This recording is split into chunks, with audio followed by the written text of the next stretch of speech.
Mm-mm.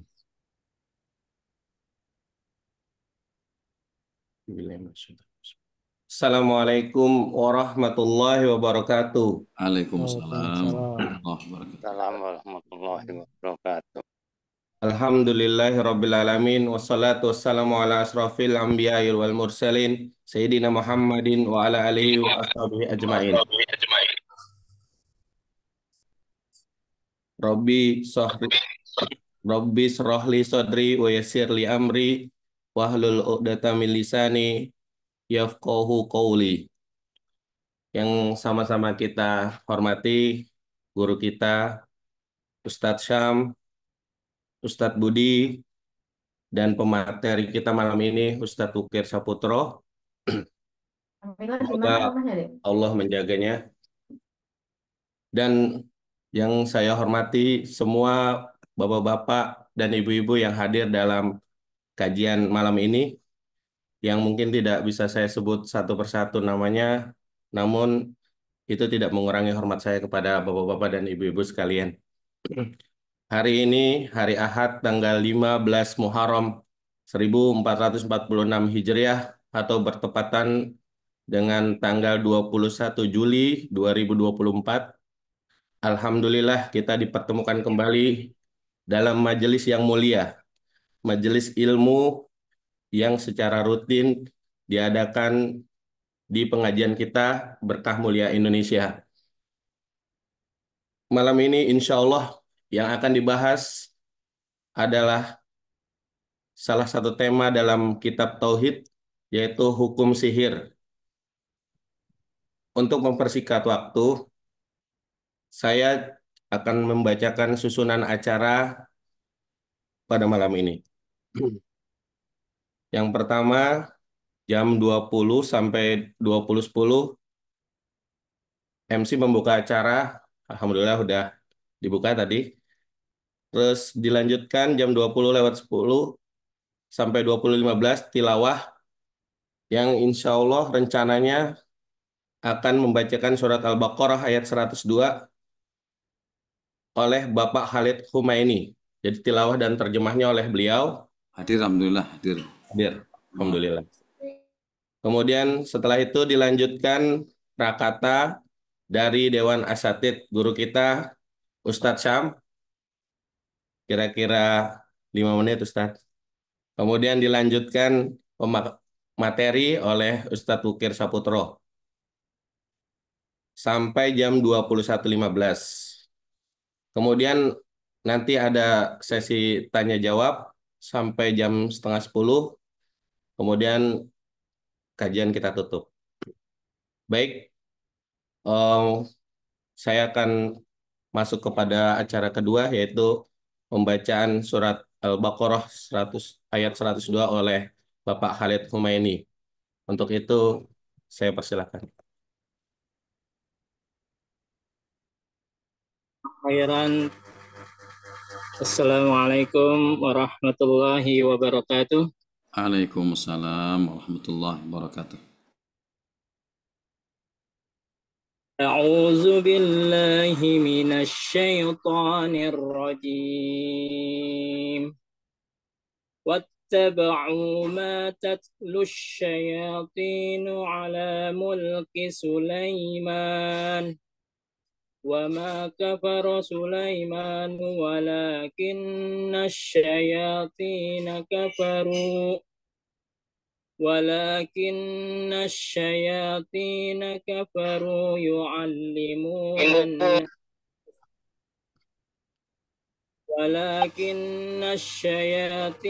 كفروا يعلمون الناس السحر وما أنزل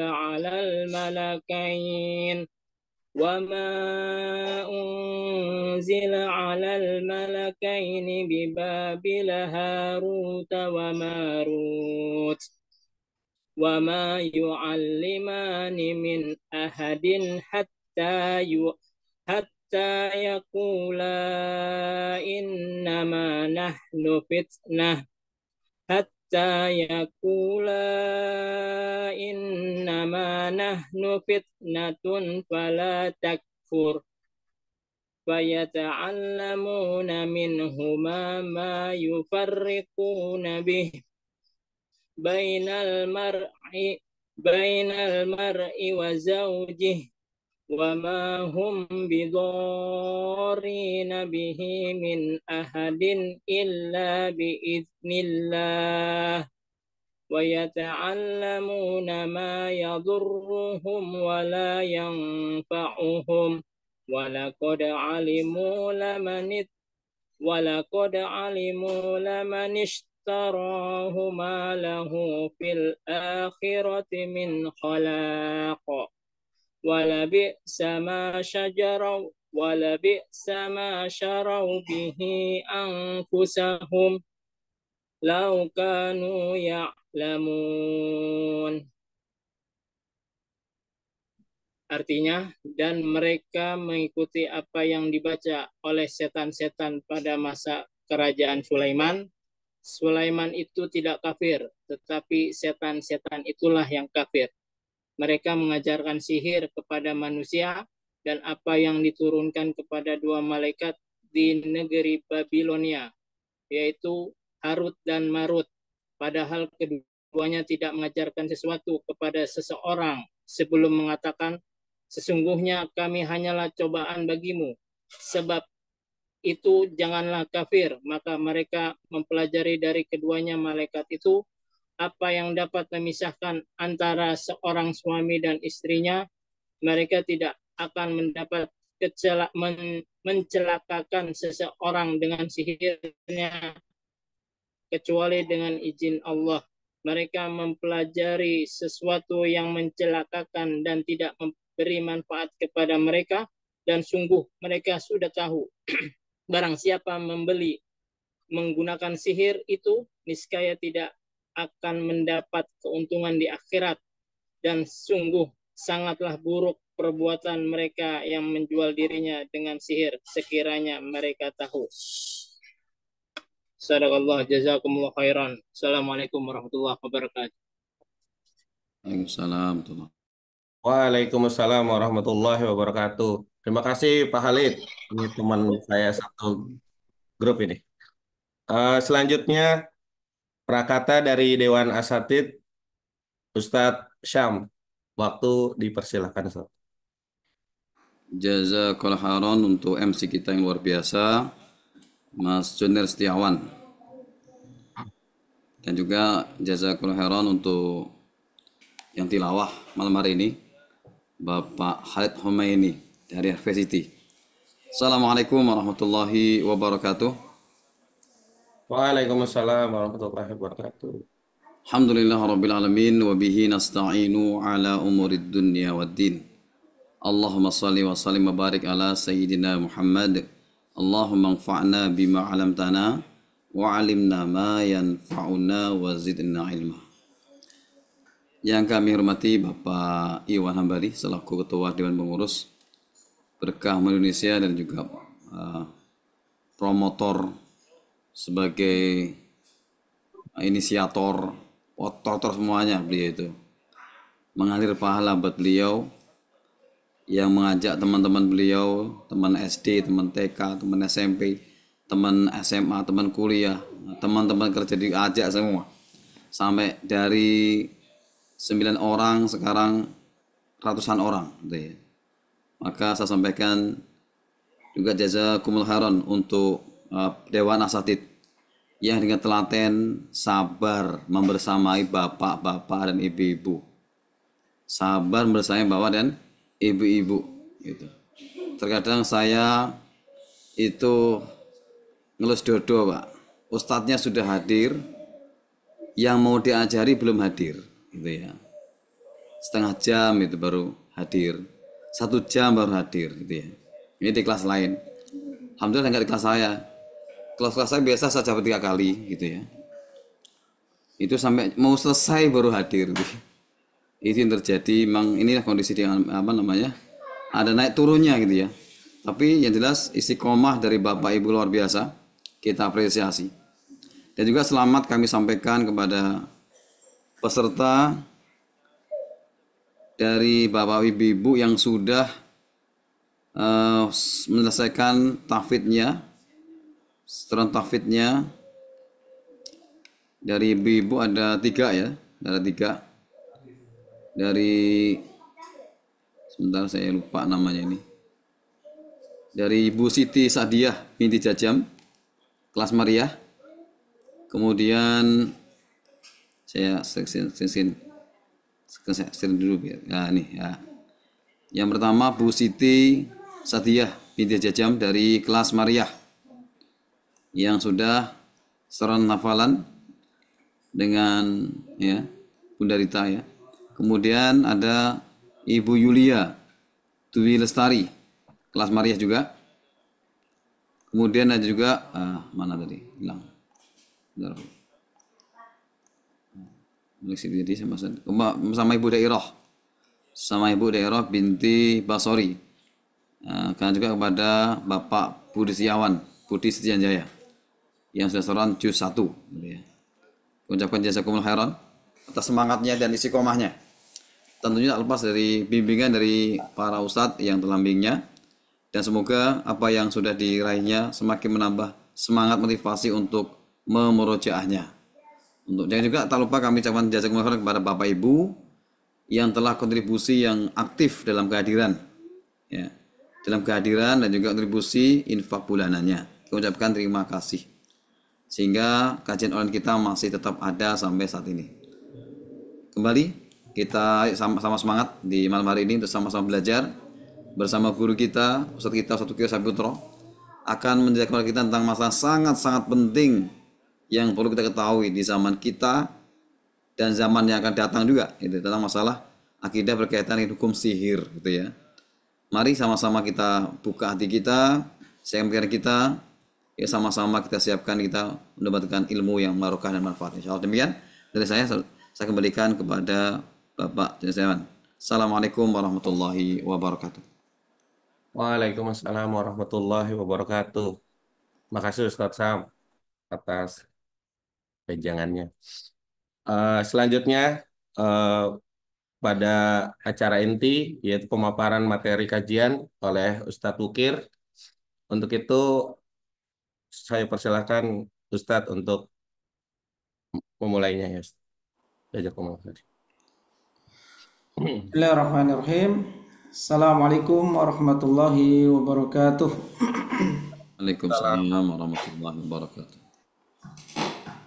Innal hamdalillah nahmaduhu wa nasta'inuhu wa nastaghfiruh wa na'udzu billahi min shururi anfusina wa sayyiati a'malina. Man yahdihillahu fala mudilla lahu wa may yudlil fala hadiya lahu. Wa asyhadu an la ilaha illallah wahdahu la syarika lahu wa asyhadu anna Muhammadan abduhu wa rasuluh. Qala Allah Ta'ala ya ayyuhalladzina amanu taqullaha ittaqullaha haqqa tuqatih wa la tamutunna illa wa antum muslimun. Wa qala ta'ala ya ayyuhan nasu ittaqu rabbakumul ladzi khalaqakum min nafsin wahidah wa khalaqa minha zawjaha wa batha minhuma rijalan katsira wa nisaa wattaqullaha alladzi tasaaluna bihi wal arham innallaha kana 'alaikum raqiba. وقال أيضا يا أيها الذين آمنوا اتقوا الله وقولوا قولا سديدا يصلح لكم أعمالكم ويغفر لكم ذنوبكم ومن يطع الله ورسوله فقد فاز فوزا عظيما. أما بعد فإن أصدق الحديث كتاب الله وخير الهدي هدي محمد صلى الله عليه وسلم وشر الأمور محدثاتها wa kullu muhdatsatin bid'atun wa kullu bid'atin dhalalatun wa kullu dhalalatin finnar. Ma'asyiral muslimin wal muslimat, azanallahu wa iyyakum. Di bulan yang mulia ini yaitu bulan Al-Muharram, karena bulan yang lalu kajian kita bertepatan dengan 10 Zulhijjah ya, bertepatan dengan hari Idul Adha. Maka kita terjeda dan kita mulai kajian kembali di bulan Al-Muharram ini, tanggal yang ke-16 ini ya. Kita bersyukur atas segala nikmat karunia yang Allah Ta'ala berikan kepada kita, dan mari kita isi bulan mulia ini dengan amal-amal ibadah. Sebagaimana motivasi-motivasi yang telah disampaikan bahwa amal soleh itu dipengaruhi oleh waktu. Ketika waktunya mulia maka pahalanya semakin besar. Dipengaruhi oleh tempat, ketika tempatnya mulia maka pahalanya semakin besar. Dipengaruhi oleh ilmu dan keikhlasan, semakin ikhlas pahalanya semakin besar. Kemudian dipengaruhi oleh manfaat, ketika amal ini bermanfaat untuk banyak orang maka pahalanya juga semakin besar. Maka di bulan yang suci ini ya Al-Muharram, kita sekali lagi meningkatkan akidah dan tauhid kita, karena di bulan Al-Muharram sendiri banyak hal-hal yang terjadi, ya misalkan tentang kesyirikan, ya tentang malam satu suro, ya tentang berkabungnya orang-orang Syiah di 10 Muharram, yang di 10 Asyura kemarin, ya tentu hal ini ya berhubungan dengan akidah. Ya, agama Islam tidak mengajarkan kita untuk mengultuskan bulan Syura, ya tidak menganggap tatoyur, tidak bertatoyur di dalam bulan Syura ini. Ya, maka kita menganggap bulan Syura ini adalah bulan Al-Muharram yang disebut dengan Syahrillah, bulannya Allah Subhanahu wa taala. Bahkan sebaik-baik puasa adalah puasa di bulan Al-Muharram. Ya, maka kita memuliakannya sebagaimana Allah taala memuliakan bulan Al-Muharram dan mengisinya dengan berbagai macam ketaatan, bukan ritual. Ya, ini yang diajarkan oleh akidah kita, akidah Islam. Pada kesempatan malam ini kita akan mempelajari satu bab sebagaimana di dalam judul yang telah kita sepakati, yaitu hukum sihir. Mu'alif rahimahullah taala berkata di sini, bab ma jaa fis sihri, bab apa yang datang mengenai hukum sihir. Bapak Ibu sekalian, rahimani wa rahimakumullah, apa itu sihir? Sihir itu secara bahasa artinya ma khafiya, ya, wa latufa sababuhu, sesuatu yang samar dan halus sebabnya. Ini arti secara bahasa, sesuatu yang halus karena datangnya tanpa kita sadari, ya, namun menimbulkan efek dan akibat yang dirasa. Ya, ini namanya sihir secara bahasa. Sehingga Nabi SAW pernah bersabda, di antara penjelasan kata-kata seseorang yang baik bisa menyihir audiensnya, bisa menyihir pendengarnya. Beliau bersabda, inna minal bayani la sikhron, sesungguhnya di antara al-bayan, di antara penjelasan yang indah, ya bisa mempengaruhi orang lain laksana sihir. Ya, ini sabda beliau alaihissalam dalam hadis riwayat Imam Al-Bukhari. Ya, maka seorang yang kata-katanya baik, ya memukau, bisa mempengaruhi orang lain. Dan ini dimiliki oleh berbagai kalangan, sampai orang-orang munafik, mereka memiliki kemampuan untuk mempengaruhi orang lain. Wa idza ra'aitahum tu'jibuka ajsamuhum wa iyaqulu tasma' liqaulihim. Ya, wa iyaqulu, apabila Abdullah bin Ubay berkata, apabila Abu Amir Al-Fasik, ya, berkata, ya, maka tasma' liqaulihim, kata-kata mereka itu didengar oleh pengikut-pengikut mereka. Ya, pengikut mereka pada awalnya ada sekitar 300 orang yang mengundurkan diri dari pertempuran Uhud. Sengaja putar balik, ya, untuk mempengaruhi kekuatan kaum muslimin agar orang-orang beriman guncang, ya, keimanan mereka dan menyisipkan rasa takut di hati mereka. Ya. Nah, 300 orang ini terpengaruh oleh dedengkot-dedengkot orang munafik. Ya, jadi Abdullah bin Ubay bisa mempengaruhi, memprovokasi, ya, mempengaruhi mereka dengan kata-katanya. Baik, ini sihir secara bahasa.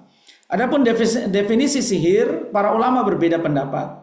Ya, tidak ada yang secara pasti mendefinisikan sihir secara terminologi, secara syara'an, ya. Adapun secara etimologi semua sepakat, sesuatu yang lembut, ya, sesuatu yang tidak dirasa, ini namanya sihir secara bahasa. Ya, adapun secara syara'an, secara syara', maka para ulama berbeda pendapat. Di antaranya kita akan menukil pendapat Imam Ibnu Qudamah Al-Maqdisi. Ya. Imam Ibnu Qudamah Al-Maqdisi rahimahullah taala. Beliau berarti dari Baitul Al-Maqdis ya. Ibnu Qudamah. Ulama Syafi'iyah ya.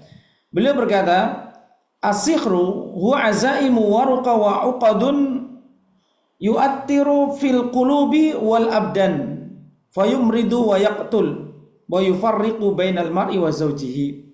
Sihir itu adalah berupa jampi, berupa mantra, berupa buhul-buhul yang memberikan pengaruh pada hati dan badan. Jadi jampi, mantra, buhul ini wasilah-wasilah sihir ya, yang bisa memberi pengaruh pada hati dan badan. Hati semakin lemah. Ya, semakin lemah, hati menjadi malas misalkan, ya, hati menjadi malas, ya, bisa. Orang yang terkena sihir salah satu cirinya bisa dia malas-malasan, tidak mau sholat, tidak mau ya ini dan itu, tidak mau beramal ya, ini bisa mempengaruhi hati. Atau hati menjadi gundah gulana, ya, ini pengaruh sihir. Kemudian badan pun bisa terpengaruh, lambung bisa menjadi sakit, ya, jantung, dada bisa menjadi sesak, ya kan? Kepala bisa menjadi pusing, kulit bisa menjadi gatal-gatal. Nah ini termasuk pengaruh daripada sihir. Jadi sihir itu bisa mempengaruhi hati dan badan dengan perantara jampi, mantra, ya, kemudian buhul-buhul, ya. Ini semua adalah definisi daripada sihir. Kemudian fayumridu wa yaqtulu, maka sihir itu bisa membuat menimbulkan rasa sakit, wa yaqtul, bahkan sampai bisa membunuh. Ya, sihir santet ini di negara kita terkenal sihir santet. Santet itu bisa membunuh, iya. Bisa membunuh, iya. Tentu atas izin Allah. Nanti kita jelaskan izin Allah yang mana. Ada dua izin Allah, izin kauni dan izin syar'i. Nanti kita akan jelaskan ya. Maka dia bisa membunuh, bisa menimbulkan sakit, dan bisa menimbulkan, ya, bisa membunuh, ya, bisa membuat badan kurus kering juga, Pak, Ibu, sihir-sihir ini ya. Nah, maka kemudian di antara pengaruhnya adalah yufarriqu bainal mar'i wa zauji, bisa memisahkan antara mar'i wa zauji, antara suami dengan istri, ya. Sebagaimana dibaca oleh Bapak Khalid tadi ya, surat Al-Baqarah ayat 102 ya, yufarriqu bainal mar'i waz zauji. Di antara pengaruh sihir itu bisa memisahkan hubungan suami dan istri. Padahal secara fikih ya, secara ilmu agama, hubungan paling kuat adalah hubungan suami istri. Karena Allah menyebutnya dengan kalimat mitsaqan ghalidha. Ya, mitsaqan ghalidha. Ya. Mithaq artinya ikatan, ghalidh artinya syadid, ikatan yang sangat kencang. Jadi kalau kita menyimpul itu, simpulnya itu sulit untuk dilepas. Simpul ditarik sana tarik sini, simpul mati, ini kuat, ini namanya mitsaqan ghalidha. Ya, itu bisa pudar, Pak. Ya, ikatan suami istri itu lebih kuat daripada ikatan orang tua dan anak, ikatan adik dan kakak, ikatan darah. Ya, lebih kuat ikatan suami istri. Maka ikatan suami istri ini bisa lepas. Bagaimana cuman ikatan mertua dan menantu, bisa aja, ya kan? Ibu dan anak bisa, lebih bisa lagi karena ikatan mitsaqan ghalidha saja, ikatan suami istri bisa diurai, bisa dilepas dengan sihir, ya. Baik, apalagi cuman ikatan antara bos dan karyawan, bisa saja ya dipisah, ya gampang sekali. Baik, jadi ini definisi sihir menurut Imam Ibnu Qudamah Al-Maqdisi. Akan tetapi definisi ini belum lengkap. Definisi ini belum lengkap karena Imam Ibnu Qudamah Al-Maqdisi rahimahullah tidak memasukkan bab takhyil. Ya, takhyil itu sihir mata. Sebagaimana yang terjadi pada Nabi Musa, mata Nabi Musa pernah tersihir, ya, tersihir oleh tongkat-tongkatnya tukang sihir dan tambang apa tali, Pak? Karena lagi rame nih masalah tambang nih. Tali bes. Nambang ulama. Ada sampai netizen ini komentarnya ada-adanya. Baik ya. ada tali, ada tambang ya. Ya, maka tambang-tambang tersebut, ya, tali-tali tersebut seolah-olah takhyil, berubah menjadi ular, ya, menjadi ular. Karena ular ini binatang fasik ya. Maka Nabi Musa timbul di dalam hatinya takut. Nah, ini yang bisa menyebabkan pengaruh hati. Jadi hati terpengaruh bisa menjadi takut, ya, menjadi takut, ya. Seperti kita kalau melihat penampakan, jin bisa menampakkan diri nggak? Bisa-bisa aja. Secara fitrah hati kita terpengaruh, jadi takut kalau lihat penampakan, tapi dicuekin aja. Antum bapak-bapak ada yang pernah lihat penampakan jin apa tidak? Hah? Ada yang mau cerita, testimoni? Ya, baik. Ini namanya pengaruh ya, menimbulkan pengaruh. Nah, ini sihir. Jadi jin yang menyihir dirinya, mewujudkan dirinya sebagai makhluk kasat mata ya, dia membutuhkan sihir juga. Tidak semua jin bisa menampakkan diri, ya. Tidak semua jin bisa menampakkan diri. Dia harus menyihir dirinya terlebih dahulu. Dia mengamalkan ilmu sihir. Baik. Yang jadi komentar pelengkapnya adalah bahwa Ibnu Qudamah tidak memasukkan masalah sihir takhyil, ya. Takhyil ini sihir yang terkhayal pada mata sebagaimana terjadi pada Nabi Musa. Dan juga ittisal bisyayatin. Ibnu Qudamah lupa memasukkan atau tidak memasukkan masalah ittisal bisyayatin, yaitu menyambungkan sihir itu dengan amalan setan. Ya, Ibnu Qudamah dalam definisi terminologi di atas tidak memasukkan definisi tersebut. Maka ini dikomentari oleh para ulama. Ya, jadi definisinya kurang lengkap. Ya. Kemudian sihir juga, ya, di antara syarat sihir adalah penghinaan terhadap agama. Ya, penghinaan terhadap agama. Jadi kalau mau menjadi tukang sihir, dia harus menghina agama. Ya. Tukang sihir orang Islam, ya dia menghina agama Islam, menulis ayat-ayat Quran dengan darah ayam, dengan darah haid, kemudian menginjak-injak Al-Quran, ya. Ini menghinakan agama, ya. Menaruh Al-Quran di kamar mandi, di WC, ini syarat kalau ingin menjadi tukang sihir, ya.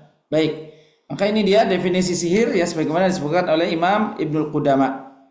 Kemudian Imam Asy-Syafi'i rahimahullah ta'ala dalam kitab beliau mengatakan bahwa sihir ini ada dua jenis. Yang pertama, sihir yang tergolong sebagai kesyirikan dan kekufuran, yaitu sihir yang mengandung bantuan setan, ya, sihir yang menggunakan bantuan setan. Ya, ini tentu mengandung apa? Kesyirikan, ya, mengandung kekufuran, ya, karena dia meminta kepada jin untuk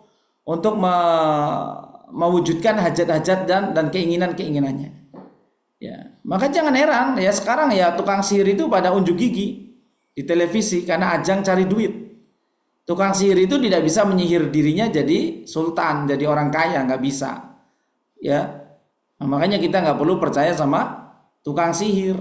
Kenapa kita percaya tukang sihir? Percaya tukang sihir itu musyrik dan kufur.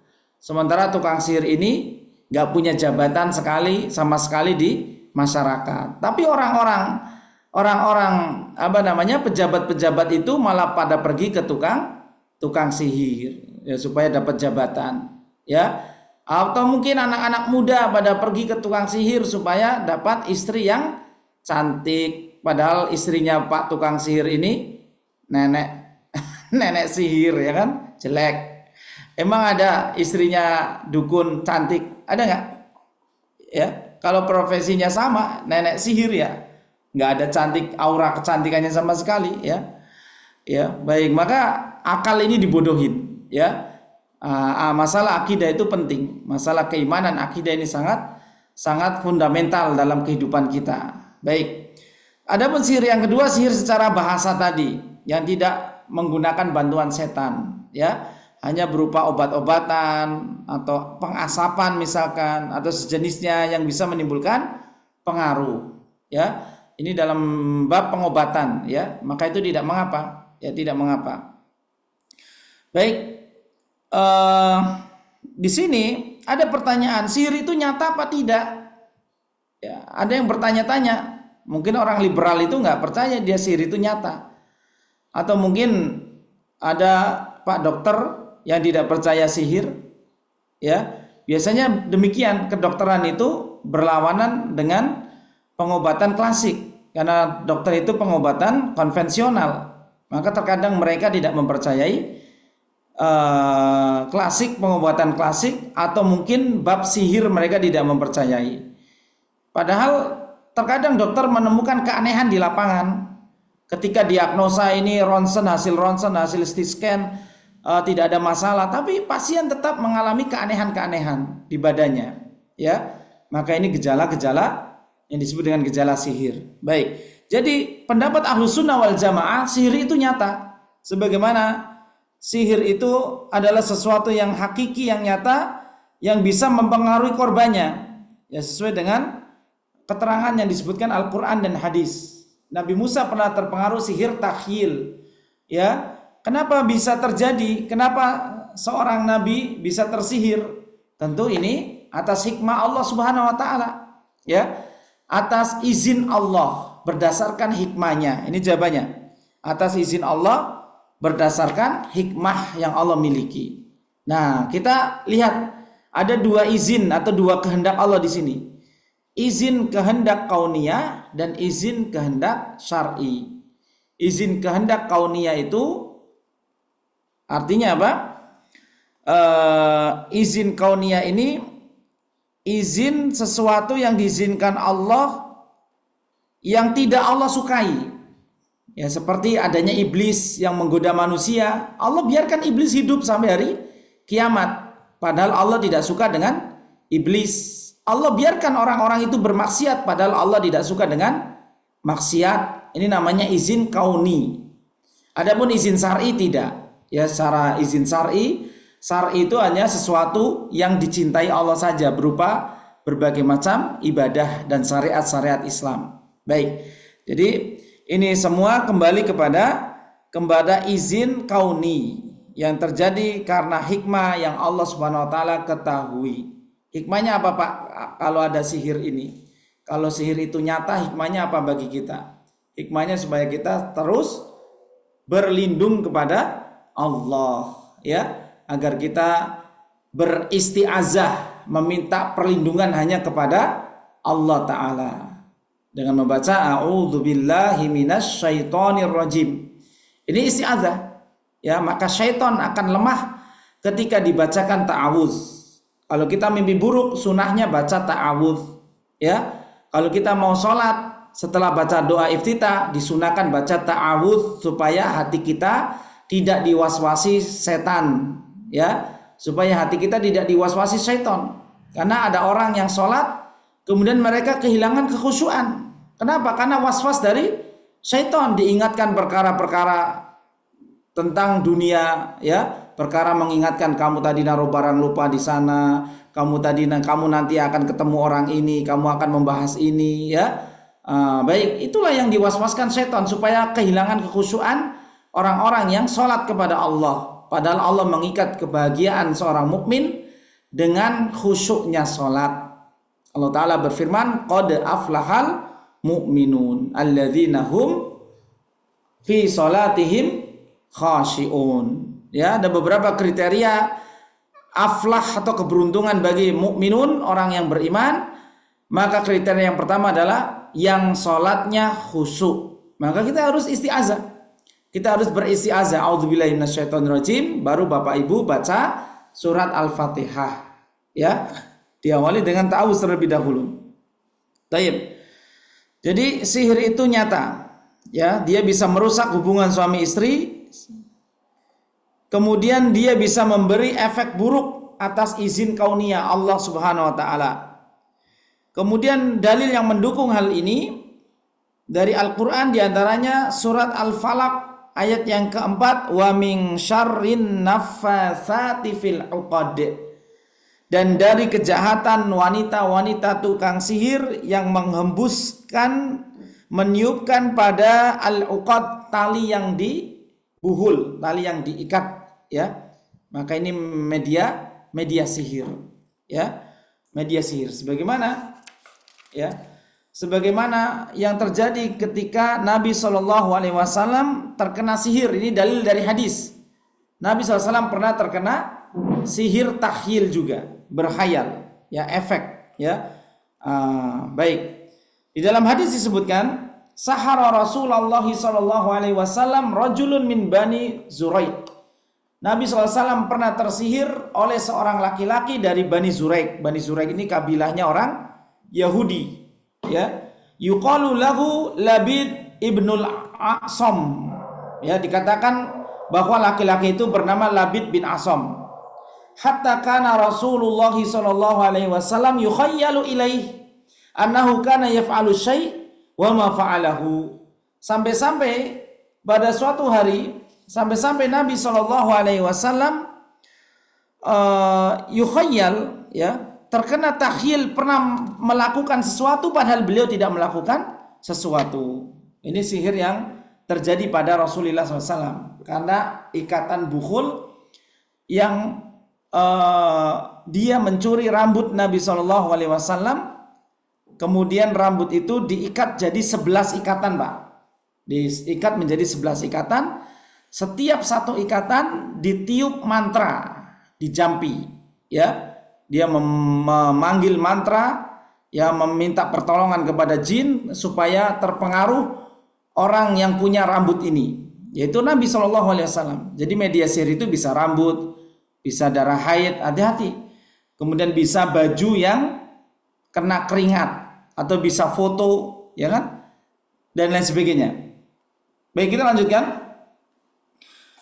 Hatta idza kana dzata yaumin aw dzata lailatin wa huwa indi. Aisyah radhiyallahu taala anha mengatakan, sampai suatu hari atau suatu malam, maka Nabi SAW berada di sampingku. Lakinnahu da'a wa da'a summa qala.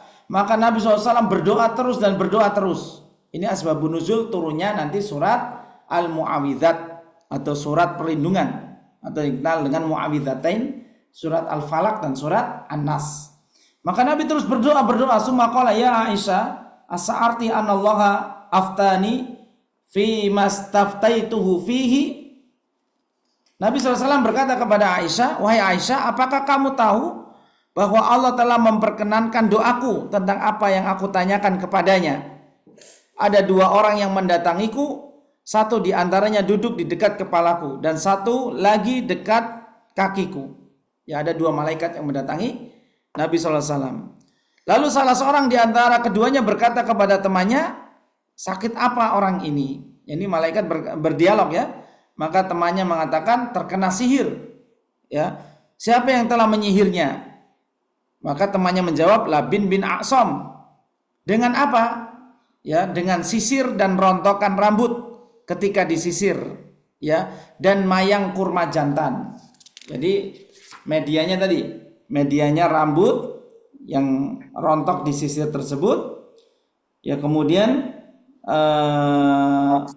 wajufi tol'i nakhlah, mayang kurma jantan. Mayang itu apa, Pak? Mayang itu apa ya? Bunga, ya? Kembangi kurma. Bang kurma. Kalau kita manggar, kalau di Jawa jenenge manggar, Pak. Manggar itu ya mirip kembang kurma itu, Pak. Ya. Nah, tapi yang sudah jaf, yang sudah kering, itu medianya, ya. Media yang dipakai Labid bin Asam. Baik. Qala aina huwa, di mana diletakkan buhul itu? Qala fi bi'rin Dzarwan. Ya. Buhul itu diletakkan di sumur Dzarwan. Fa'ataha Rasulullah sallallahu alaihi wasallam fi nasin min ashabihi. Maka Nabi sallallahu alaihi wasallam mendatangi sumur tersebut, ya. Mendatangi sumur tersebut beberapa sahabat, di antaranya Ali bin Abi Thalib, ya. Setelah kembali, beliau berkata, wahai Aisyah, seakan-akan airnya berwarna merah. Berwarna merah seperti perasan daun pacar, ya. Daun pacar itu di Arab itu banyak, Pak. Di Arafah itu dijual itu daun-daun pacar, ya. Ka'anna ma'aka nuqa'atul hinna. Hinna itu pacar, ya. Kalau kita itu daun pacar itu daun apa, Pak? Daun cehong, ya, Pak. daun cehong nggak? Ini mainan-mainan kita waktu kecil ya. Entah ya emak-emak yang tahu ini, bunda-bunda yang tahu ini, daun pacar ya. Itu yang bunganya ada yang ungu, ada yang putih ya.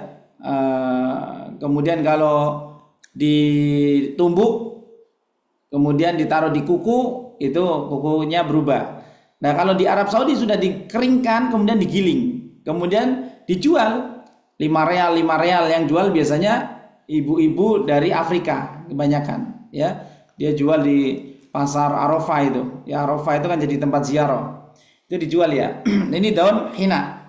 Jadi warnanya merah seperti terkena pacar. Hina juga di zaman sekarang dipakai oleh ibu-ibu ketika pernikahan. Biasanya si pengantin ini dihiasi dengan hina. Hina bahasa Arabnya alif lam ha nun bertazid alif kemudian hamzah.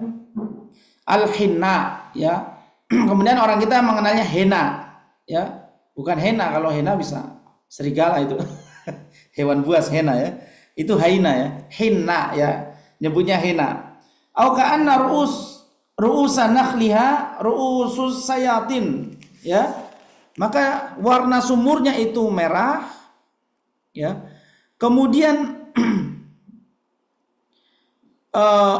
ada dahan pohon kurma yang ada di dekatnya itu seakan-akan seperti kepala setan. Lalu Aisyah berkata, "Ya Rasulullah, tidaklah engkau meminta agar benda itu dikeluarkan?" Maka beliau menjawab, "Allah telah menyembuhkanku dan aku tidak ingin hal tersebut memberi pengaruh buruk kepada umat manusia nantinya." Kemudian Nabi SAW pun memerintahkan agar sumur tersebut ditimbun. Maka semuanya pun langsung ditimbun. Ini hadis riwayat Imam Bukhari dan Imam Muslim. Jadi Nabi tidak mengeluarkan buhul tadi Pak, ya, tapi langsung sumurnya ditimbun. Karena kalau dikeluarkan nanti khawatir ada pengaruh besar buruk kepada umat ini. Nabi SAW itu sangat sayang kepada kita, ya, sangat sayang, sangat perhatian kepada kita. Bahkan Nabi pernah mendoakan kepada Aisyah ampunan untuk dia. Kemudian Aisyah tersenyum, sangat senang, ya. Kemudian Nabi SAW berkata lagi, "Wahai Aisyah, apa yang aku doakan untukmu berupa ampunan, ya, maka itu pula yang setiap hari aku doakan untuk umatku." Ya, Nabi SAW sangat cinta kepada kita, Pak, sangat sayang kepada kita. Taib. Ini dia hadis yang mendukung bahwa sihir itu nyata. Kemudian ada hadis yang lain yang merupakan juga obat dari penangkal sihir, ya. Nabi SAW bersabda, "Man tasabbaha bisab'i tamaratin ajwatan lam yadurruhu dzalikal yauma summun wala sihrun."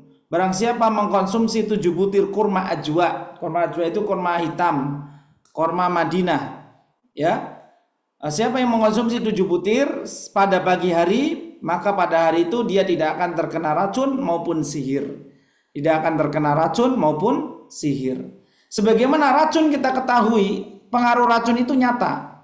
Orang bisa langsung sakit perut, ya, bisa langsung lemas, bisa langsung pingsan, bisa langsung muntah, bisa langsung berbusa mulutnya. Ini pengaruh racun nyata. Maka sebagaimana sumun digandingkan dengan sihrun, maka pengaruh sihir pun nyata. Ini dalil yang menunjukkan bahwa pengaruh sihir seakan-akan juga seperti pengaruh racun. Ya, pengaruh sihir sama dengan pengaruh racun. Racun itu nyata pengaruhnya. Maka sihir pun demikian. Jadi ini dalil-dalil, ya, bahwa sihir itu nyata. Kemudian ada sebagian golongan yang menolak bahwa nggak ada sihir, kata mereka, ya. Di antaranya Mu'tazilah, ya. Mu'tazilah, kemudian Maturidiyah, ya. Mereka berpendapat bahwa sihir itu nggak ada, bahwa sihir itu hanya takhyil, hayalan yang tidak ada hakikatnya. Ini pendapat Mu'tazilah, ya. Jadi ada pendapat yang tidak percaya terhadap sihir. Bahkan mereka mengatakan bahwa mustahil Rasulullah terkena sihir. Kalau Rasulullah SAW terkena sihir, maka akan mempengaruhi keautentikan wahyu, kata mereka. Dengan akal mereka yang cerdas, ya, mereka menolak wahyu, ya, menolak nas, ya. Kemudian mereka mengakal-akalinya, Kemudian mereka main akal sendiri. Ya, menimbulkan subhat. Subhatnya apa? Kalau Nabi SAW terkena sihir, maka nanti wahyu terpengaruh keautentikannya, keasliannya. Ya. Baik, anggapan ini tentu tidak benar. Kenapa? Karena efek sihir yang mengenai Rasulullah SAW hanya seperti penyakit yang beliau merasa telah melakukan sesuatu padahal tidak melakukan sesuatu, begitu Pak. Takhyil saja. Yang pengaruhnya itu kecil, ya sangat kecil sekali. Hanya takhyil. Beliau seolah-olah sudah mendatangi istrinya padahal belum mendatangi istrinya, begitu. Jadi pengaruh yang ada pengaruh sihir yang mempengaruhi Rasulullah Shallallahu Alaihi Wasallam. Ya. Jadi hal ini sama sekali tidak mempengaruhi wahyu sama sekali.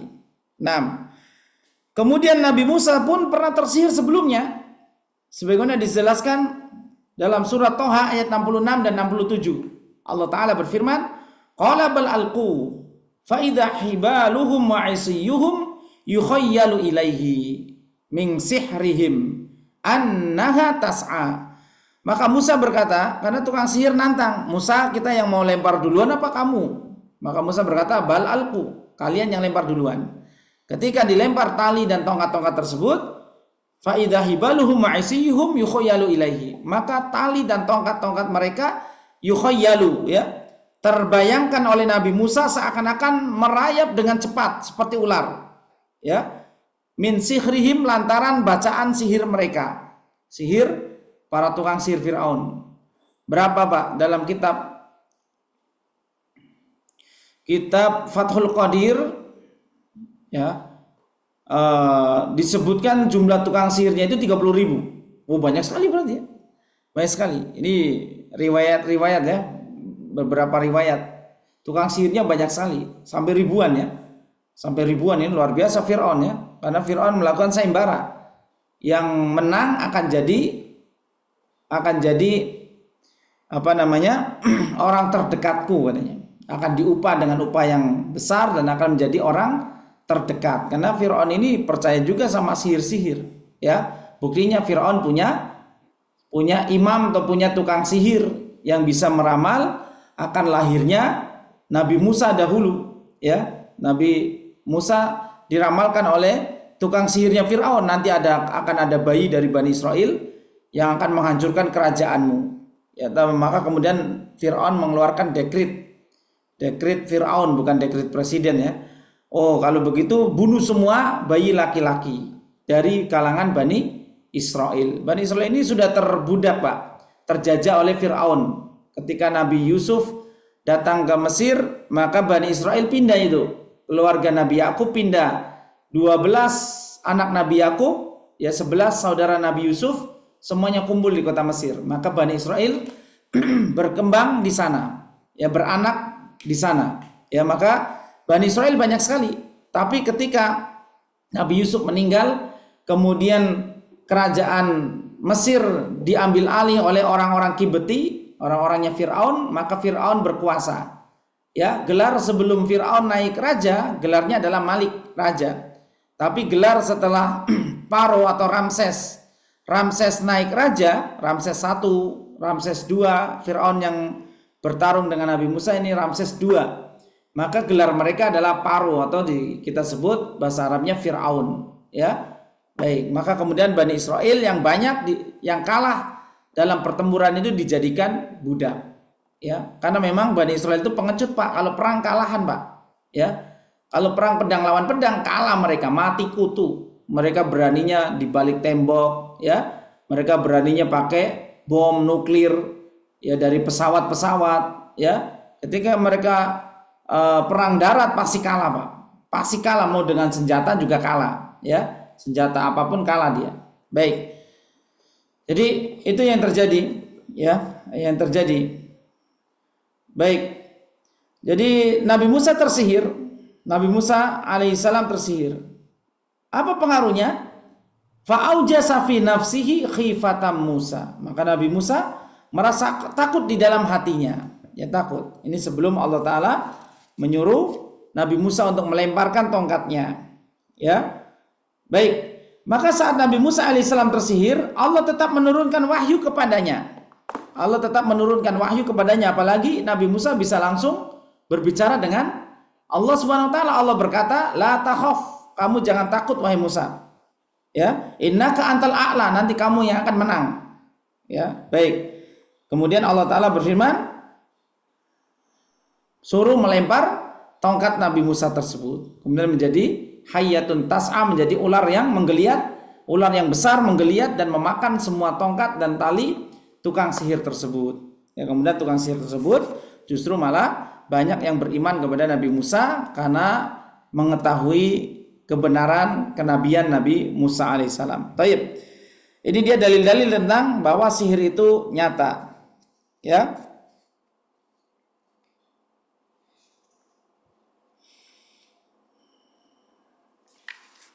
Jadi dalam agama Islam itu memang harus kita berhati-hati Pak terhadap subhat-subhat orang-orang yang menyampaikan ceramah, bukan ilmu ya, menyampaikan ceramah. Mereka berdalil dengan ayat ini juga Pak, ayat-ayat tentang pertarungan Nabi Musa dan tukang sihir. Jadi mereka kesimpulannya nanti pakai kesimpulan sendiri. Tuh kan sihir itu nggak ada, nggak nyata. Jadi sihir itu cuman khayalan. Lihat di Al-Quran itu kisah Nabi Musa dan tukang sihir. Ya, maka Nabi Musa cuman berkhayal saja di pikirannya bahwa seolah-olah tambang itu bergerak menjadi ular. Ya, jadi mereka menghembuskan subhat seperti ini. Nah, baik barakallahu fikum, ini tentang sihir. Ya, kita masuk di sini ke dalil pertama dalam kitab Tauhid. Silakan bapak-bapak buka, yaitu surat Al-Baqarah ayat 102 yang telah kita dengarkan bersama tadi. Allah Ta'ala berfirman, syahid atau keterangan atau inti daripada ayat ini adalah di kalimat walaqad alimu laman ishtarahu ma lahu fil akhirati min khalaq.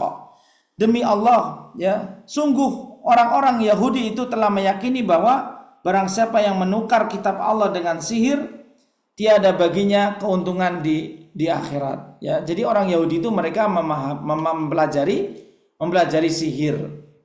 Ya, orang Yahudi mempelajari sihir. Jangan kan orang Yahudi Pak, orang Dayak, mohon maaf nih, orang Kalimantan adanya Dayak yang Nasrani, itu mereka juga punya sihir. Ya, punya sihir. Jadi ada kasus yang sampit atau sambas dengan Madura di sekitar tahun berapa ya? 90-an atau 2000-an gitu ya. Saya pernah diceritakan langsung oleh saksi sejarah ya, bahwa memang orang Dayak itu sihirnya kuat. Orang Madura juga mereka pakai sihir. Orang Dayak itu bisa mencium orang yang berdarah Madura atau orang yang Madura gitu kan. Maka semua Madura itu dibantai Pak. Hanya Madura itu diselamatkan oleh siapa? Selamatkan oleh para TNI. Ya, para TNI. Maka TNI juga menyerang orang-orang Dayak yang terus mendemo ke kantor kabupaten, karena tempat perkumpulan mereka di kantor balai kota ya, di kabupaten ya. Maka mereka tertembak juga Pak. Tukang sihir itu tertembak, ada yang mati juga. Ya, karena tentara kalau dia Muslim baca Bismillah, tembak mati juga. Mati juga tukang sihir. Ya, karena sihir itu lemah dengan kalimat-kalimatullah. Baik. Kemudian dalam ayat ini menegaskan hukum sihir, bahwa pelaku sihir itu adalah kufur. Orang yang mengamalkan sihir kekufuran, ya, kekufuran, hukumnya kufur. Dan dia tidak akan meraih keuntungan sedikit pun di akhirat karena telah kufur, mengamalkan sihir. Ya. Seorang penyihir pasti bekerja sama dengan setan. Ini sisi kekufuran mereka. Ya, mereka bekerja sama dengan setan. Dan setan tidak akan bekerja sama dengan manusia, dengan tukang sihir, kecuali kalau si tukang sihir itu mengagungkannya. Jadi ada satu kesenangan Pak. Kalau kesenangan kita mungkin makan, minum, liburan. Kalau kesenangan jin itu diagungkan Pak. Ya, jin itu kalau diagungkan senang. Kenapa? Mereka itu ras kedua. Ras kedua. Kalau kita ras pertama. Ya, kita ras pertama yang diamanahi mengelola, memakmurkan bumi. Ya, maka setan itu kalau manusia selaku ras pertama malah takut, malah tunduk, malah takzim sama mereka. Oh, mereka senang sekali, kebanggaan, ya. Oh, di antara kita juga, Pak, ya, di antara manusia juga ada yang senang banget kalau dihormati, ya kan? Ada yang gila hormat, ya. Ini mohon maaf nih, saya mau cerita sedikit. Mau cerita sedikit ya. Sedikit aja nih. Saya khutbah di sebuah tempat. Khutbah Jumat. Jumat yang lalu. Ya belum lama ya. Jumat yang lalu ya. Jumat di hari kematian guru kita Ustadz Yazid Hafizahullah Ta'ala. Saya khutbah di sebuah Ustadz Yazid rahimahullah ta'ala, saya khutbah di sebuah tempat. Di sana banyak sekali tentara, ya, dan di sana kebetulan ada komandan-komandan juga. Mungkin Ustadz Sam tahu kalau saya khutbah itu suaranya keras, ya, entah keras lantang atau keras apa, ya. Ternyata setelah khutbah saya dikritisi, ya, dikritisi lewat Pak Marbot, dikritisi itu nanti bilang jangan kencang-kencang suaranya.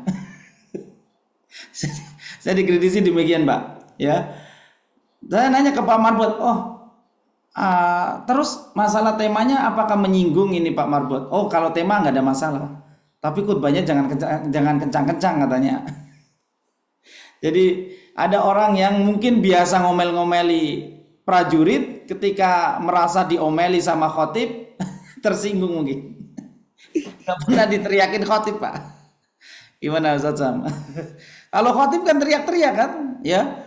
Dan mungkin beliau kaget kali, saya biasa ngomelin prajurit, sekarang saya diomelin ini sama Ustadz katanya. Lagi ngantuk, Jadi, Pak. Ya. Ngantuk.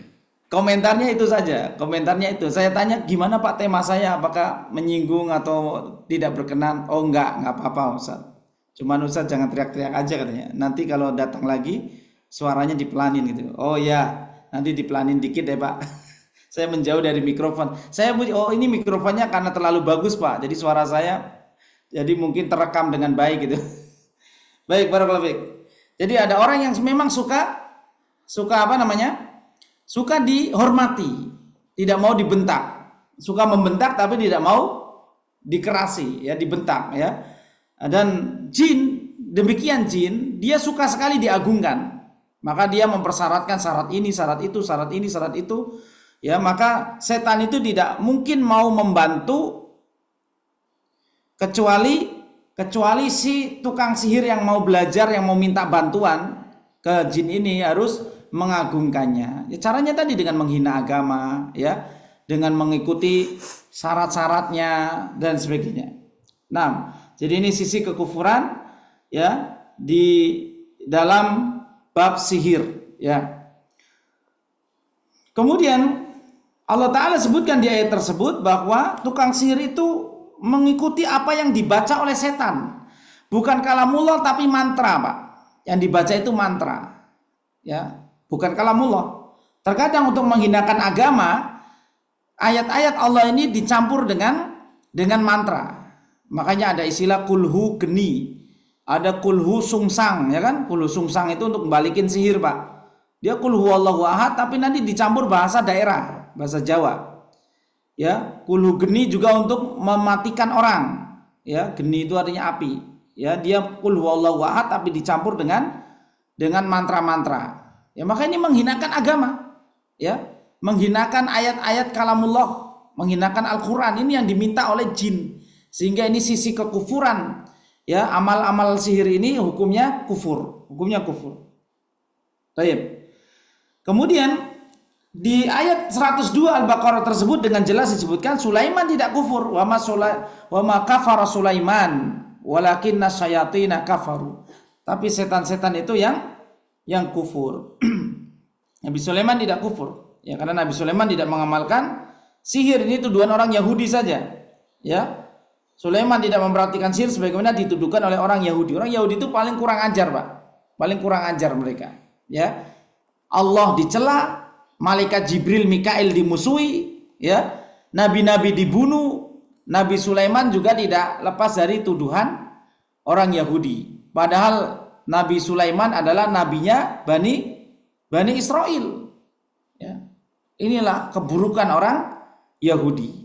Ya, keburukan orang-orang Yahudi laknatullah alaihim. Kenapa? Karena hati mereka keras. Karena mereka melanggar perjanjian mereka dengan Allah. Fabima naqdihim mitsaqahum di surat Al-Maidah ayat 13. Ya, ayat 11 atau 13 ya. Fabima naqdihim mitsaqahum la'annahum wa ja'alna qulubahum qasiyah. Allah melaknat orang Yahudi karena mereka mengingkari janji, dan Allah Subhanahu wa taala menjadikan hati mereka keras seperti batu. Tsumma qasat qulubukum min ba'di dzalika fahiya kal hijarati au asyaddu qaswah. Ini hatinya orang Yahudi, Pak. Hati yang keras, hati yang asyaddu qaswah, lebih keras daripada hijarah, daripada batu. Sehingga mereka membunuh kaum muslimin dengan enaknya, dengan mudahnya. Mereka membom masjid. Kaum muslimin pada meninggal saat sholat, ya, syahid mereka insyaallah, ya. Mereka membantai saudara kita yang ada di Palestina, yang ada di Gaza, yang ada di Rafah, dibantai semua oleh mereka, ya. Nas'alullah as-salamah. Amin. Baik. Jadi ucapan malaikat pula yang dinukil di ayat ini, maka malaikat mengatakan sesungguhnya kami hanyalah cobaan untukmu, maka janganlah kamu kufur. Ya, maka perhatikanlah bahwa Allah SWT menyatakan bahwa orang yang belajar sihir akan menjadi kafir. Ya, bagaimana lagi dengan yang mempraktekannya, yang mempelajari sihir aja Allah hukumi kafir, sebagaimana ucapan malaikat. Ya, malaikat yang mengucapkan demikian. Ya, kami itu hanya ujian bagi kamu. Ya, kamu jangan mempelajari sihir. Ya. Wa ma yu'allimani min ahadin hatta yaqula innama nahnu fitnatun. Kami itu ujian buat kamu. Fala takfur, jangan kamu kufur. Baik.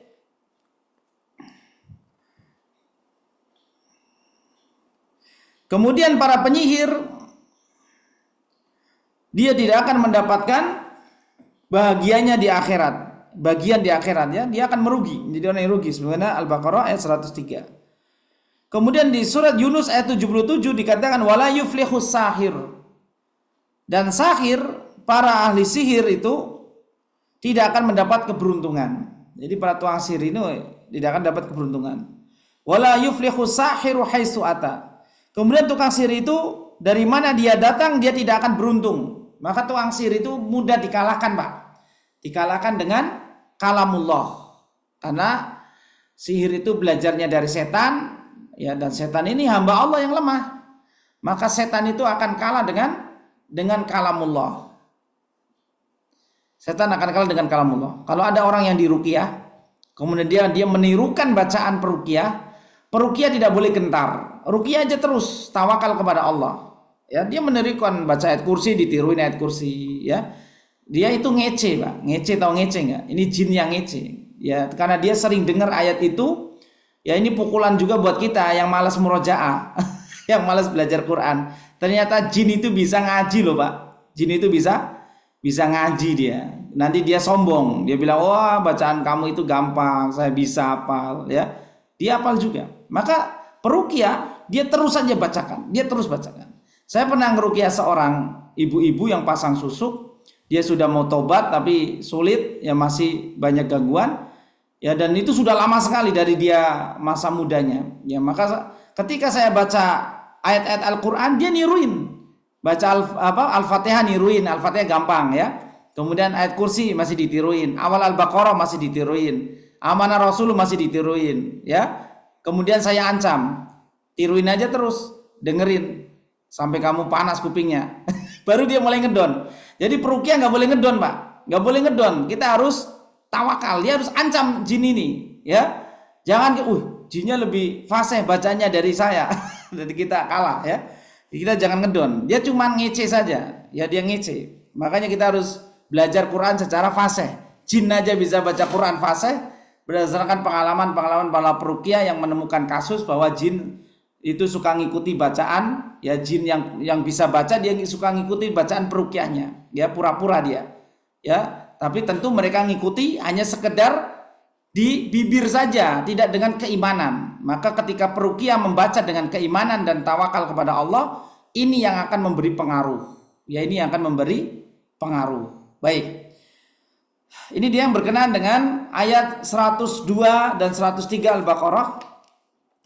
Kemudian dalil kedua, kalimat yu'minuna bil jibti wat taghut. Surat An-Nisa 51. Mereka orang-orang musyrik percaya kepada al-jibt dan taghut. Al-jibt kata Umar adalah sihir, ya, karena Yahudi mempelajari sihir, Nasrani mempelajari sihir, ya. Orang-orang musyrik pun mempelajari sihir, ya. Orang-orang musyrik semua mempelajari sihir, Pak. Kalau ke pedalaman-pedalaman orang yang animisme, dinamisme, mereka juga punya sihir, ya. Mereka juga mempelajari sihir. Hindu juga mempelajari sihir, ya. Buddha juga mempelajari sihir, ya. Ada di antara mereka, ya, yang belajar sihir. Baik, di dalam surat An-Nisa ayat 51 ini Umar bin Khattab menafsirkan jibt dengan sihir, sedangkan taghut dengan setan, ya. Sedangkan Jabir bin Abdillah radhiyallahu anhu berkata taghut adalah para tukang ramal yang didatangi oleh setan yang ada pada setiap kabilah. Jadi setiap kabilah itu punya tukang sihir masing-masing, ya. Yu'minuna bil jibti wat taghut, ya, ini tafsirnya adalah sihir, ya, adalah tukang sihir atau tukang ramal. Baik. Kemudian dalil ketiga, hadis tentang ancaman orang yang akan binasa, yang akan merugi bagi orang-orang yang mengamalkan sihir. Rasulullah SAW bersabda, ijtanibu sab'al mubiqat. Jauhilah oleh kalian dosa yang membinasakan. Mubiqat itu membinasakan, membakar habis pahala, ya, membinasakan amal. Apa itu? Ya, para sahabat berkata, qalu ya Rasulullah wa ma hunna? Apakah 7 hal tersebut ya Rasulullah?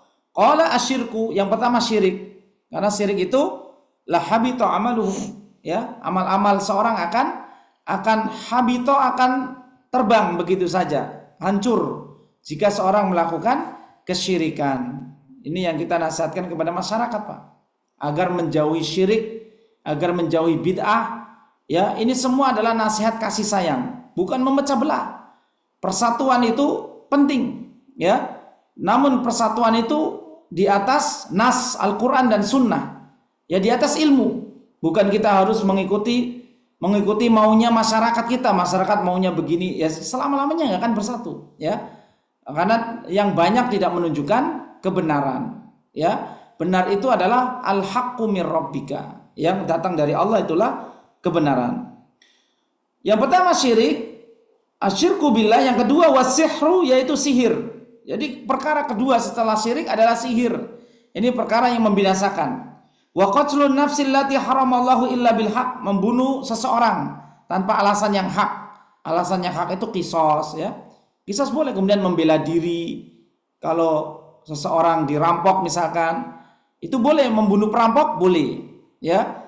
Kemudian ya hal-hal yang lain, ya, seperti hukuman qisas tadi. Wa aklur riba, riba juga dosa yang membinasakan, Pak, ya. Riba pinjol, ya, riba bank keliling, ini membinasakan kehidupan rumah tangga, membinasakan kehidupan sosial. Banyak orang yang gantung diri, yang bunuh diri gara-gara pinjaman online ini, Pak. Ada supir truk yang bunuh diri di kepala truk gede itu kan, ya. Dia nyuruh keneknya untuk ke belakang, coba kenek kamu periksa belakang apa, ya. Kemudian dia gantung diri di kepala truk yang gede itu, Pak. Kemudian ada yang bunuh diri di daerah Cilengsi ini ada. Dia bunuh diri di pos kecil di daerah Narogong itu, Satsam. Narogong, kawasan Menara Permai. Itu pernah viral, itu pernah jadi, ya, telisik punya telisik terkait hutang pinjaman online, riba. Ini membinasakan. Ya, riba ini membinasakan, ya. Maka jauhi riba. Kalau masih riba bagaimana? Segera lunasi. Lepas kemelekatan yang Bapak Ibu miliki. Jual aset, lunasi riba. Kemudian hidup Anda akan tenang. Kalau bekerja di hal-hal yang ribawi bagaimana? Keluar. Cari pekerjaan yang lebih halal, insya Allah hidup akan lebih berkah. Ya, baik. Ini tentang riba, pembahasannya panjang, ya. Bisa dibahas di kajian tematik tentang riba nanti. Kemudian aklu malil yatim, memakan harta anak yatim.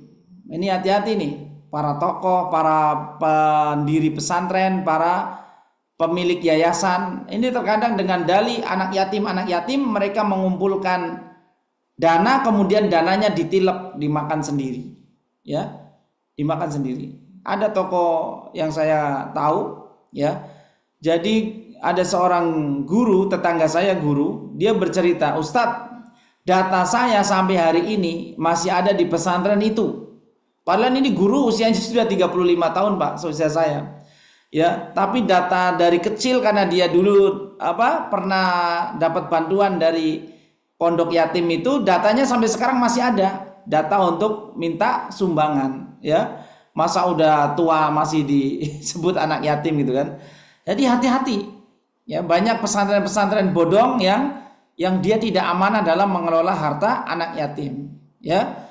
Baik, memakan harta anak yatim ini membinasakan amal. Waliyadzubillah.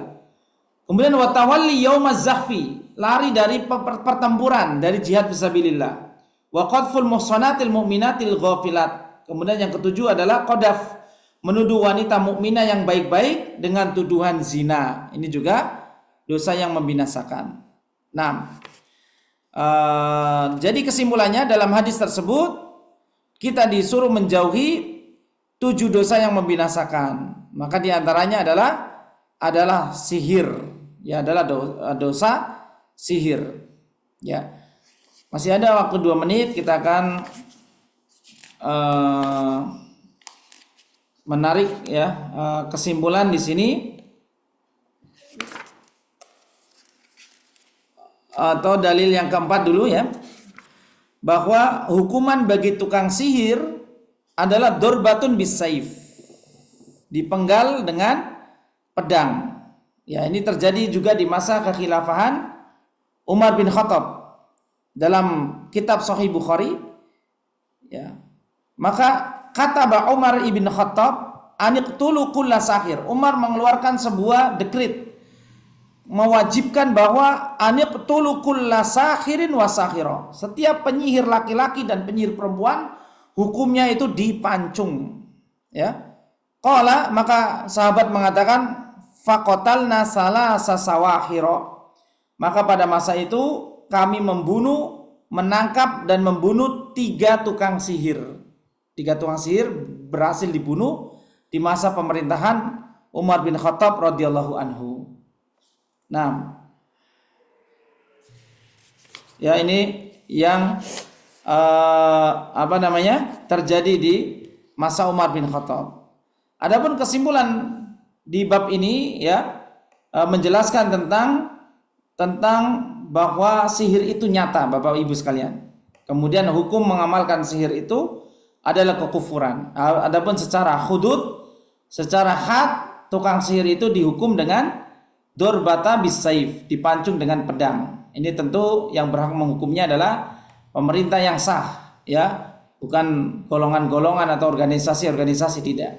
Ya, baik. Barakallahu fikum. Ini yang bisa disampaikan dari bab yang kita bahas tentang sihir ini. Ya, silakan jika ada pertanyaan saya kembalikan terlebih dahulu ke Bapak moderator. Barakallahu fik. Tafadhal, Pak. Terima kasih Ustadz atas ilmu yang dipaparkannya. Baik, selanjutnya kita adakan sesi tanya jawab. Silakan bagi Bapak atau Ibu yang ingin bertanya atau kurang jelas, monggo Pak, bisa langsung atau lewat pesan. Ini ada satu, Ustadz. Saya baca. Assalamualaikum dari Bapak Aji Sugiyatno. Assalamualaikum, kulit saya gatal-gatal. Bagaimana membedakan ini karena sakit fisik, jorok? Ini karena sakit fisik, jorok, jarang mandi, makanan dan lain-lain, atau karena sihir, Ustaz? Terima kasih. Baik. Pertanyaan serupa pernah dilayangkan ya. Ini pertanyaan mirip dengan Pak Aji ya. Ini ada seorang ibu-ibu cerita kepada Syekh.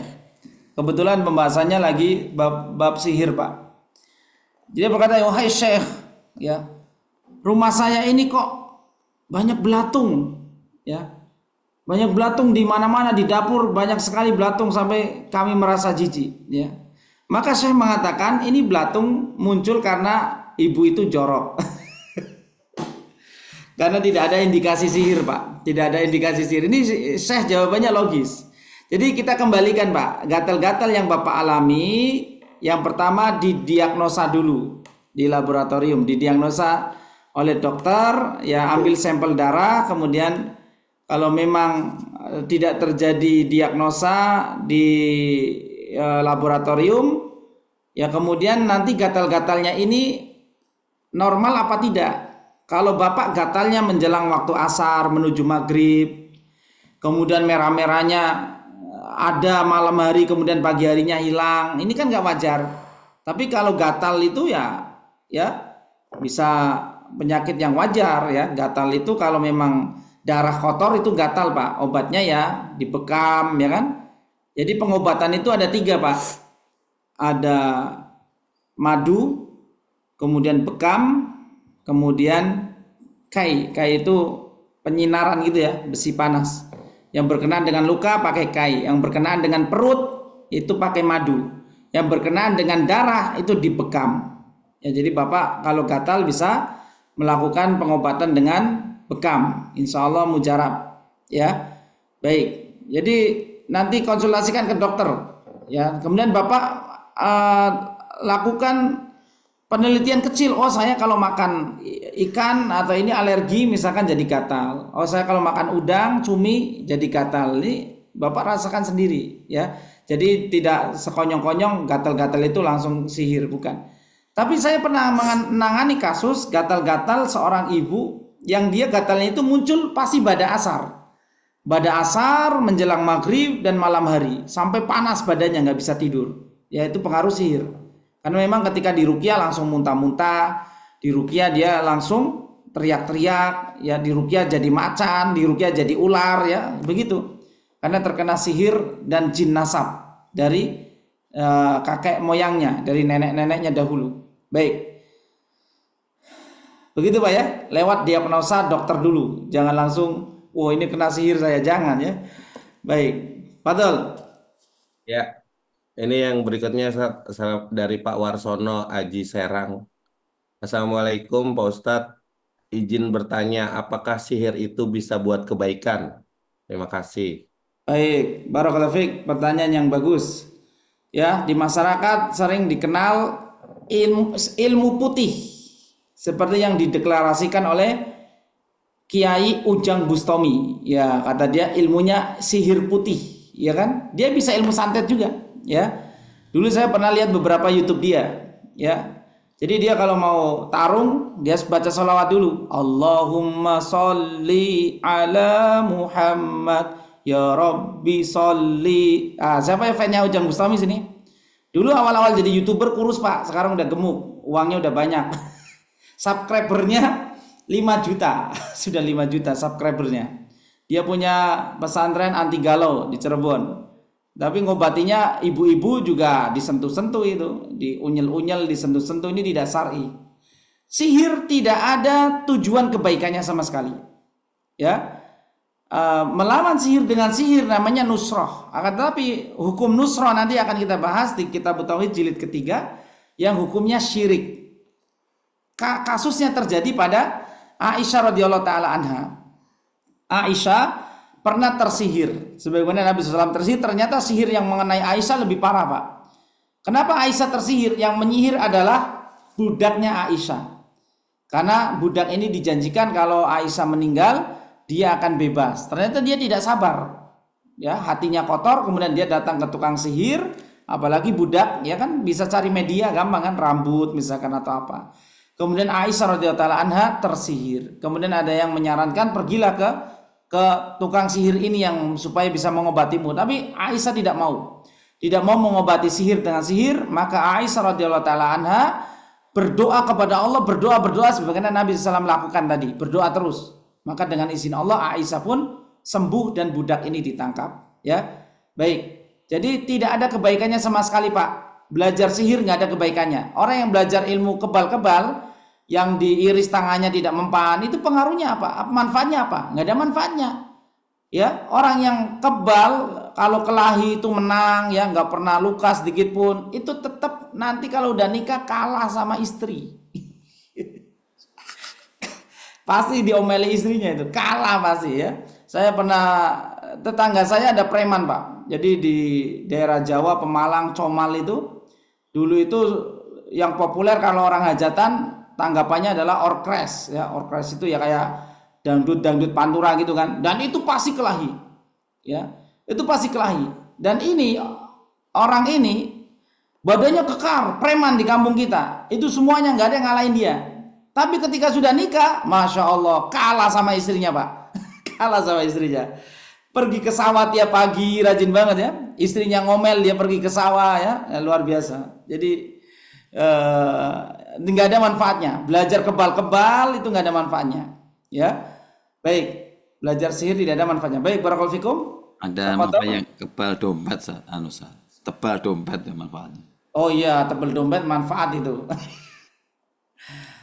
Tapi wanita punya sihir halal, yaitu rayuan, ya. Merayu suami itu namanya sihir halal. Wa inna minal bayani la sihir tadi ya. Rayuan-rayuan wanita itu bisa menyihir suami itu, ya. Makanya kadang dikatakan istilahnya sihir halal, yaitu sihirnya wanita kepada suami. Nah, barakallahu fiik. Fadhol. Cukup, Pak? Ada lagi Bapak Ibu? Ustadz, kalau belum ada, saya ada satu. Dulu singkat aja Ustadz. Dulu bapak saya cerita di kampungnya dia di Palembang sana, itu ada orang kesurupan.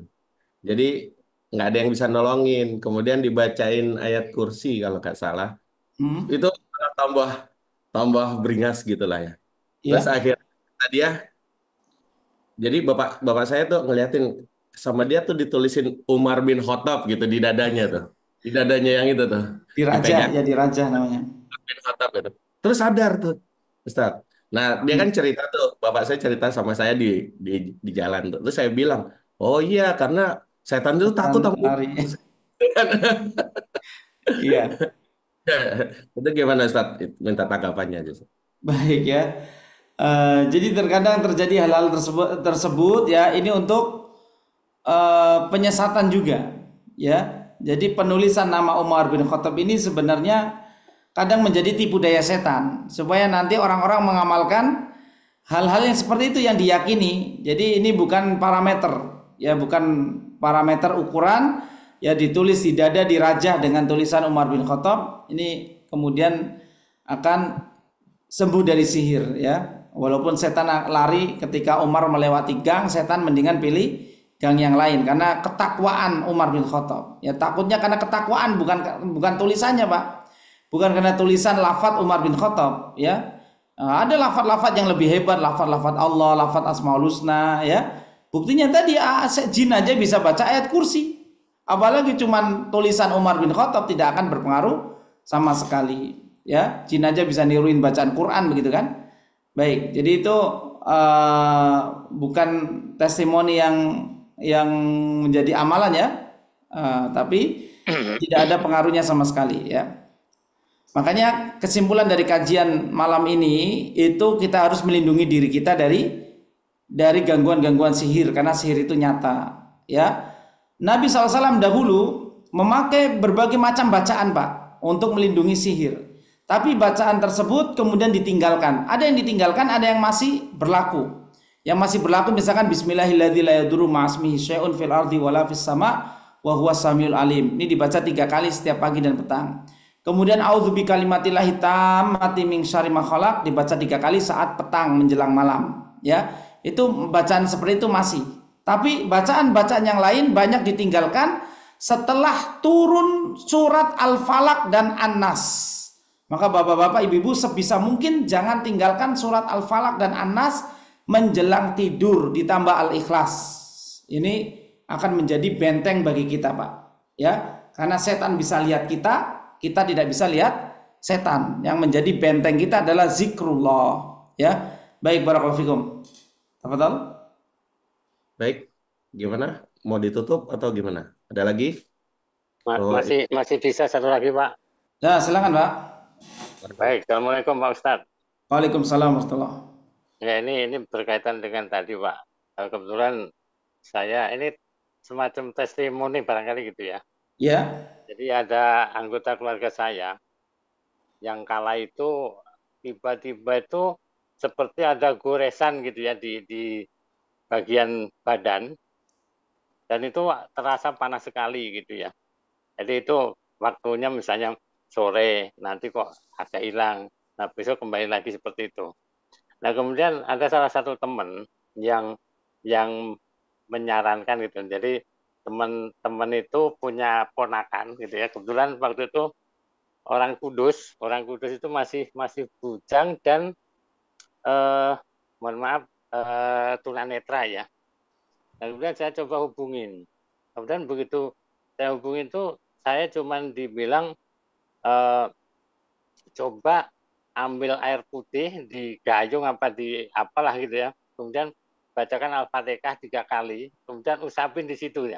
Yang jadi pertanyaan saya, tindakan saya ini meminta tolong sama orang lain ini seperti apa? Apakah termasuk tindakan yang misalnya tidak benar ataukah juga syirik gitu misalnya? baik. Demikian Pak, terima kasih Pak. Oke. Barakallahu Pak Warsono Haji. Apalagi Pak Warsono ini tinggal di Serang nih, berbahaya nih.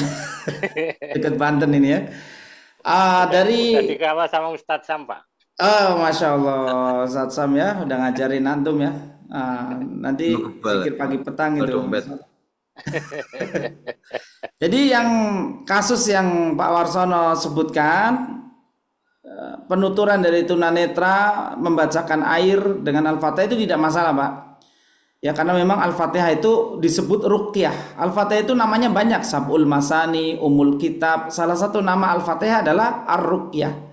Dalilnya ketika sahabat pergi ke suatu kampung, tidak diterima di kampung itu, nggak boleh menginap, tapi ternyata kepala sukunya tersengat kalajengking. Mereka mencari dukun-dukun, mencari tukang jampe, nggak ketemu, ya akhirnya tenda sahabat dideketin. Di antara kalian ada nggak yang bisa ngobatin?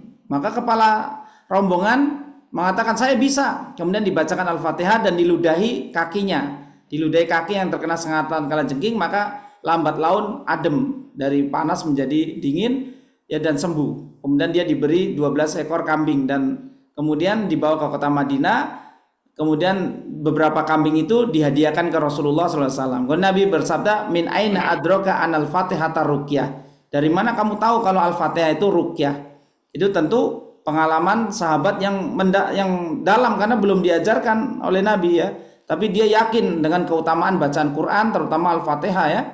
Maka membacakan Al-Fatihah itu boleh Pak. Sebagaimana orang tua kita dulu itu kalau sakit nggak pusing-pusing, bacakan Al-Fatihah di air kemudian diminumkan, sembuh itu Pak.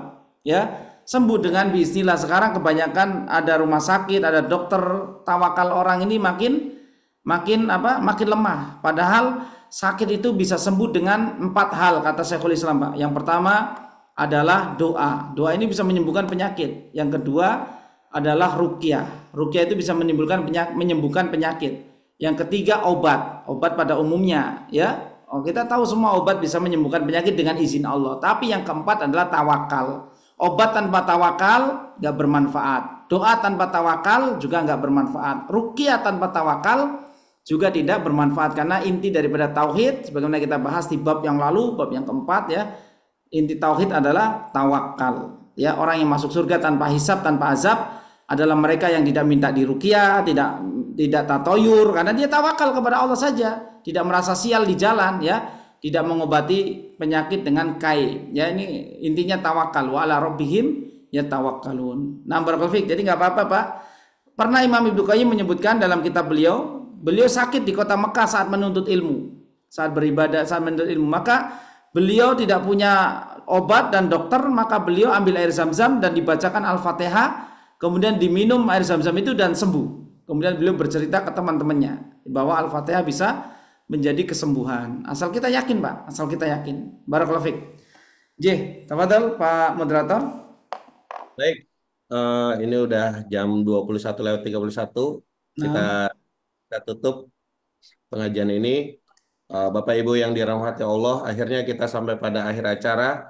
Saya berdoa dan tentunya kita semua berharap semoga Allah selalu memberikan taufik dan hidayah kepada kita semua biar kita bisa mudah dalam menjalani hidup ini Amin. sampai masuk dalam surganya. Amin ya Amin. rabbal. Saya mewakili teman-teman yang bertugas malam ini. Mohon maaf atas segala kekurangan pada acara malam ini. Kita tutup dengan doa kafaratul majelis. Subhanaka Subhanakallahumma wa bihamdika asyhadu an la ilaha illa anta Asyhadu an la ilaha illa anta astaghfiruka wa atubu ilaik. Assalamualaikum warahmatullahi wabarakatuh. Waalaikumsalam warahmatullahi Waalaikumsalam wabarakatuh. warahmatullahi Barakallahu fikum Bapak-bapak. Selamat beristirahat ya. wabarakatuh. Barakallahu fikum. Tunuk.